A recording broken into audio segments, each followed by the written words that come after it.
Hello student.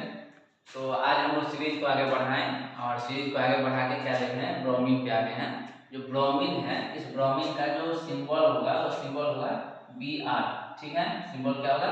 Br, capital B और small are.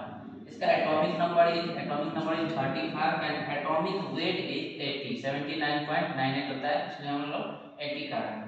Electronic configuration is organ 3d10 4s2 और 4p5। यहाँ पे देखिए लास्ट इलेक्ट्रॉन कहाँ जा रहा है? 4p5, 1 2 3 4 और ये रहा लास्ट इलेक्ट्रॉन 4p5। ठीक है, यहाँ पे जो स्टेट होगा वो क्या होगा, इसका याद रखेंगे 20 डिग्री सेल्सियस पे लिक्विड स्टेट होगा। मतलब नॉर्मल टेम्परेचर की बात करें तो नॉर्मल टेम्परेचर पे क्या होगा, इसका स्टेट लिक्विड होगा।